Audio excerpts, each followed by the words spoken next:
বন্ধুরা, কেমন লাগলো কাঁঠাল বীজের ভর্তা? অবশ্যই বাড়িতে বানিয়ে ট্রাই করো। দারুণ লাগে, কথা দিলাম। ভালো অবশ্যই লাগবে কাঁঠাল বীজের ভর্তা।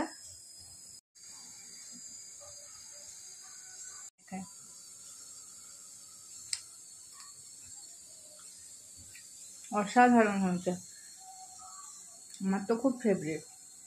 যারা কাঁঠাল লাভার, যাদের কাঁঠাল খেতে খুব ভালোবাসো, তাদের তো ভালো লাগবে। আর যারা ভালোবাসো না, তারাও চেটে পুটে খাবে। তো রেসিপিটা অবশ্যই বাড়িতে বানিও আর আমাকে জানিও কেমন হয়েছে।